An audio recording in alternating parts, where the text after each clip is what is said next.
네, 우리 로마서 8장 18절부터 25절까지 함께 보셨고요. 오늘 우리 말씀의 주제는 고난과 탄식, 그리고 영광에 대해서 함께 보겠습니다. 고난과 탄식, 그리고 영광의 주제로 함께 우리 말씀을 살펴보겠습니다. 자, 오늘 우리 읽었던 말씀에서 보시면 눈에 띄는 단어들이 있습니다.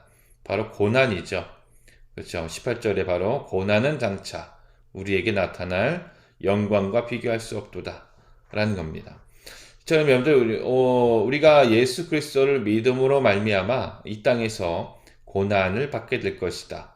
그리고 탄식하게 될 것이다. 그리고 영광이 우리에게 주어질 것이다. 라는 이 세 가지의 주요 핵심 내용이 오늘 읽었던 본문 말씀에서 우리에게 주어지고 있습니다. 자, 그러면 첫 번째로, 자, 우리가 당하는 고난에 대해서 함께 좀 살펴보겠습니다. 자, 하나님 자녀의 고난이죠. 이 고난은 하나님 자녀만이 아는 고난이고, 세상 사람들은 모르는 고난입니다.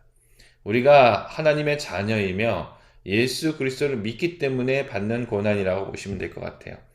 자, 우리 오늘은 읽지 않았지만 저번 주에 우리 읽었던 우리 17절 말씀에도 보시면 우리 그 뒤에 이런 말씀이 나와 있죠.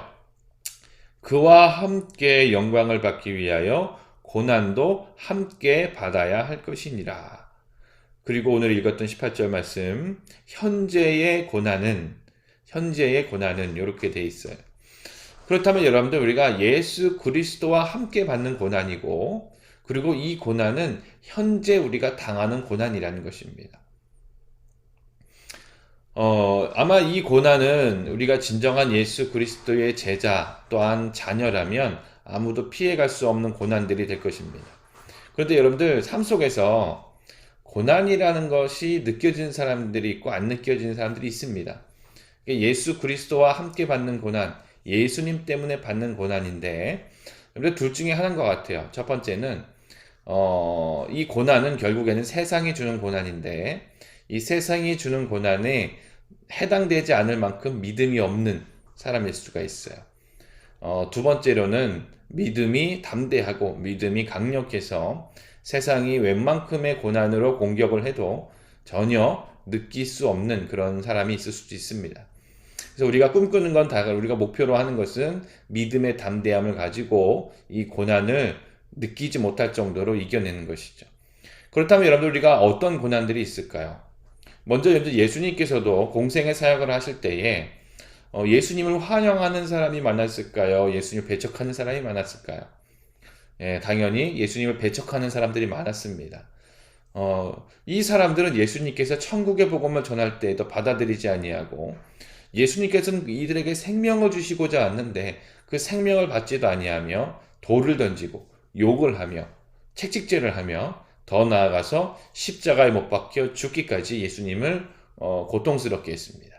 그러니까 예수님께서 왜 이런 고난을 당하셨을까요? 이것은 복음을 전파하시기 위해서, 복음을 지키시기 위해서, 바로 구원을 위해서 이런 고난을 당하신 것이죠. 그다음에 이와 함께 이 세상은 예수님을 고난을 주는 이유는 이 세상의 통치권자들, 이 세상의 주권자 자체가 예수님을 따르지 않고 복음을 따르지 않는 사람들이기 때문이라는 것이죠. 그래서 여러분들, 세상의 모든 어찌 보면은 힘과 권력들이 예수님을 믿게 하기보다는 예수님을 믿지 못하게 하는 그런 역할을 하고 있는 것을 우리가 살펴볼 수가 있습니다. 결국에는 이 땅의 모든 존재들이 사단이라는 그런 존재에게, 악한 존재에게 매여 있기 때문에 예수님을 더 따르지 못하고 또 따르게 하지 않고 또 핍박하며 고난을 주는 그런 것을 우리가 볼 수가 있는 것이죠. 여러분, 우리 삶도 마찬가지입니다. 우리가 예수님을 믿기 때문에 당하는 고난들이 있습니다. 뭐 예를 들면 이런 거죠. 가정에서는 어떤 것이 있을까요? 명절 때만 되면 이제 제사를 드리잖아요. 근데 나는 믿기 때문에 절을 하지 않겠다라고 한다면, 그때부터 친척들과 어른들에게부터 여러 가지 비난과 또 굉장히 안 좋은 소리들을 많이 듣게 됩니다. 이것도 어찌 보면 일종의 우리가 주의 복음과 말씀을 지키기 위하여서 받는 고난이죠. 그리고 여러분들 우리 청년들도 마찬가지, 젊은이들도 마찬가지입니다. 여러분들 회사 안에서 직장 안에서 내가 주일날 갑자기 회사 일이 어떤 중대한 일이 터졌는데 나는 예배 드리는 것을 지키고자 하는 그런 사람들에게는 비난과 손가락질이 많이 주어지죠. 그래서 여러분들 많은 사람들이 이런 부분에서는 힘들어하는 부분입니다. 그리고 요즘에 보면 청년들도 면접, 이제 회사에 이제 접수를 하고 이제 시험을 보고 이제 면접을 볼 때 기독교라고 써 있으면 간혹 그렇게 물어보는 사람들도 있대요. 너는 이제 주일날, 일요일날 이렇게 회사에 나오게 되는 일이 발생하면 어떻게 하겠느냐? 저는 그래도 내 신앙을 지키고 싶습니다라고 이야기한 친구가 있었대요. 근데 그 친구에는 결국에는 성적이 좋았음에도 불구하고 이게 취업을 할 수 없었습니다. 이건 이제 뭐 극소수의 그런 이야기지만 이런 일들이 현재에도 있다는 것이죠. 아직도 교회를 나가기 위해서 가족들로부터 비난과 또 폭행이 있는 집안들도 있고요. 이처럼 우리 주위에 우리가 눈을 열고 보면은 우리 예수님을 따르기 위해서 받는 고난의 그런 상황에 있는 사람들이 생각보다 여러 곳곳에 있다는 것을 우리가 알 수가 있고요. 또한 여러분들 우리 성도님들께서도 우리가 주일날 혹여나 또 다른 날 이렇게 예배를 드리고 예배에 동참하는 활동은 결국엔 우리가 시간을 투자하고 우리가 가진 그런 건강이라든지 그런 것들을 주님 앞에 드리는 활동입니다. 이 모든 것들을 통하여서 우리는 주님 앞에 헌신되며 복음을 따르는 삶을 살고 있는 것이고 또 이런 우리가 주님을 따르고 복음을 따르는 삶 속에서 간혹 어떤 그 세상의 그런 여러 가지 일들을 통하여서 우리에게 고난을 가져다 줄 수도 있는 그런 여건에 있는 것이죠. 이처럼 여러분 우리는 이 제가 말씀드린 것 외에도 정말 많은 부분에서 예수님을 믿고 복음을 따르기 위해서 희생하고 고난당하는 것들이 많습니다. 그것이 작거나 크거나 여러 가지가 있는 것이죠. 정말 여러분들 믿음이 없는 사람들은 세상에 속해서 사는 사람들은 주님을 위한 고난은 별로 없습니다. 왜? 세상을 따라 살기 때문에. 하지만 우리처럼 우리 성도님들처럼 주님을 믿고 예배의 중심을 가지고 그렇게 삶을 사는 분들에게는 이래저래 간혹 여러 가지 고난의 거리들이 다가온다는 것. 그것을 이상하게 여기지 마시고 내가 그런 마찰과 고난 가운데 있다면 내가 주님을 잘 믿고 있구나. 여러분 그렇게 생각하시면 아마 믿음의 담대함과 믿음의 능력과 힘이 더 생길 줄로 믿습니다. 또한 주님을 위하여 우리가 함께 이렇게 고난을 받는다는 것 자체가 기쁘고 영광스러운 일이라는 것을 여러분들께서는 좀 믿음으로 마음속에 새겨주시면 좋을 것 같아요. 그래서 우리가 받는 고난 있잖아요. 우리 성도님들이 생활 속에서 받는 고난, 주님 때문에 받는 고난은 내 혼자 받는 고난이 아니고 예수님께서 그 자리에 함께 보시고 함께 계신다는 믿음이 있어야 됩니다. 그래서 여러분들 요한복음 15장 20절에 보면은 예수님께서 이런 말씀을 주셨거든요. 내가 너희에게 종이 주인보다 더 크지 못하다 한 말을 기억하라. 사람들이 나를 박해하였은즉 너희도 박해할 것이요 내 말을 지켰은즉 너희 말도 지킬 것이라. 이 고난에 대해서 바로 예수님이 박해받은 것처럼 우리도 박해받을 것이다라는 그런 말씀을 주셨고요. 또 여러분들 사도 바울 아시죠? 사도 바울이 개종하기 전에, 그러니까 회심하기 전에 이름이 사울이었잖아요. 사울. 이 사울은 예수님을 직접적으로 만난 적이 없습니다. 그러니까 예수님께서 공생애 했을 때, 근데 여러분들 이 사울은요, 예수님의 제자들을 그렇게 핍박하고, 예수님을 믿는 자들을 굉장히 싫어해서, 굉장히 그들을 잡아가두는 그런 역할을 했었어요. 근데 이때에도 다메섹으로 가면서 이 사울이 예수님을 만나거든요. 신비한 상황 가운데. 이때 예수님께서 사울에게 하신 말씀이 있습니다. 사울아 사울아 네가 어찌하여 나를 핍박하느냐 어찌하여 나를 핍박하느냐라고 말씀하셨습니다. 사울은 예수님을 직접 잡아서 채찍질하고 못을 박은 적이 없습니다. 단지 예수님의 제자들을 그렇게 했던 것이죠. 이에 예수님께서 말씀하신 것 자체가 지금 예수님의 제자들과 믿는 자들이 고난받는 것 자체가 예수님이 함께 고난받고 함께 동행하고 있다는 것을 우리에게 말씀해 주신 것이죠. 그러므로 믿기 때문에 우리 그리스도인들이 복음을 지키기 위하여 받는 고난은 영광스러운 것이고 주님께서 우리와 함께 계시는 일이고 주님께서는 이 모든 것들을 통하여서 우리 가운데 더 큰 능력과 믿음의 담대함을 주실 줄로 믿습니다. 근데 여러분들 이런 고난은 결국에는 아프잖아요. 우리는 아프면 아프다는 소리가 나옵니다. 근데 이게 탄식으로 이어지는 거죠. 그래서 여러분들 23절 오늘 읽었던 23절에 보면은 자 그뿐 아니라 또한 우리 곧 성령의 처음 익은 열매를 받은 우리까지도 속으로 탄식하여 양자될 것 곧 우리 몸의 속량을 기다리느니라. 그리고 22절의 말씀에도 보면 피조물이 다 이제까지 함께 탄식하며 함께 고통을 겪고 있는 것을 우리가 아느니라.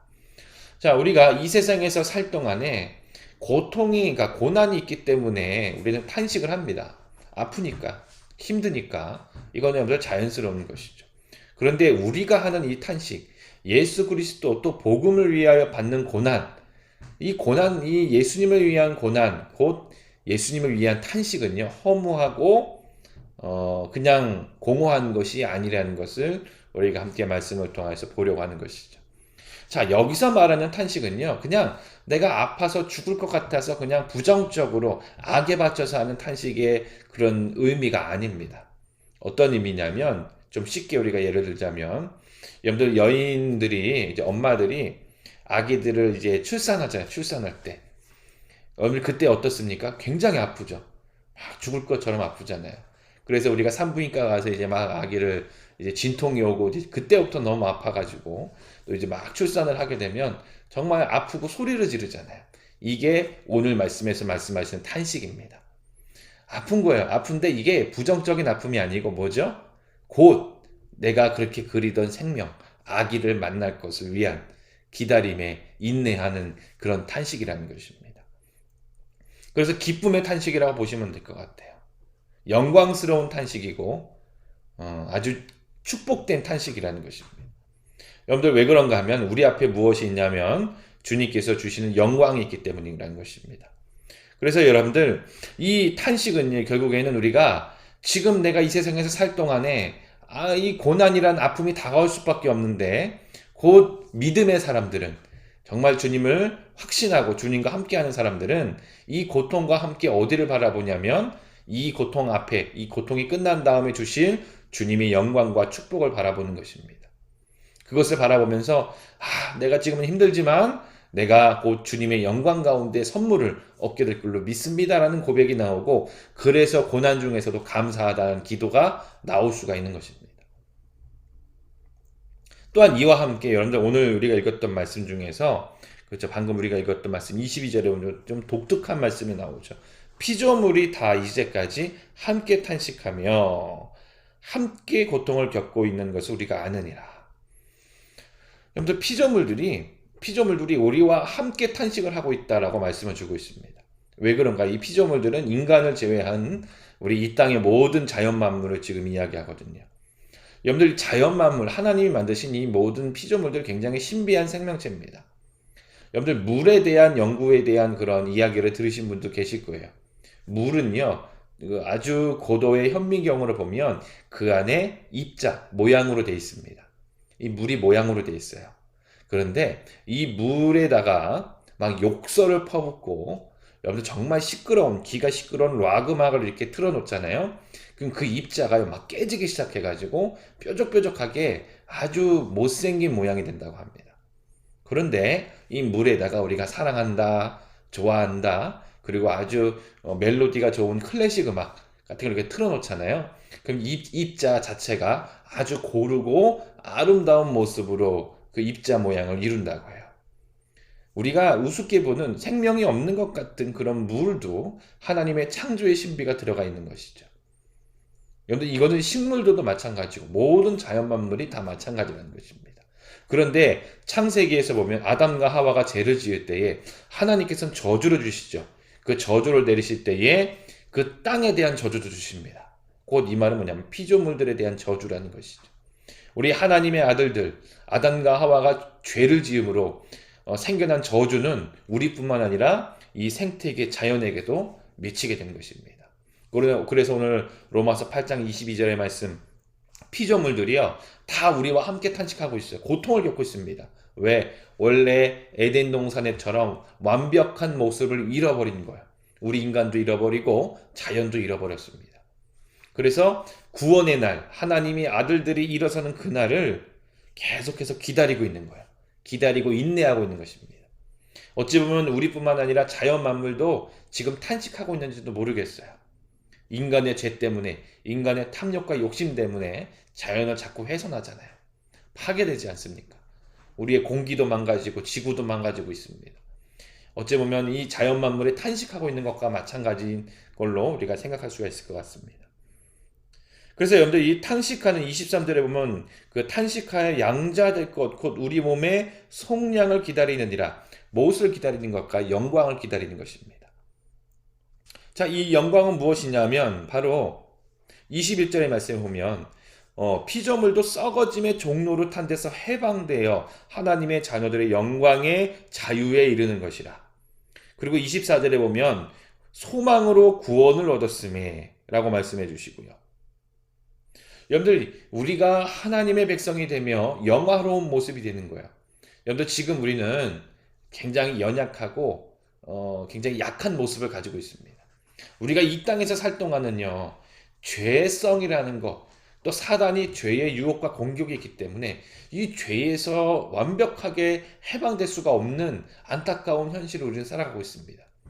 하지만 주님의 구원의 때, 우리가 주님의 나라에 올라가는 그때, 주님이 재림하시는 그때가 된다면 우리는 완전히 완벽한 모습으로 우리를 변화시켜 주시는 영화로운 모습으로 우리를 만들어 주신다는 것이죠.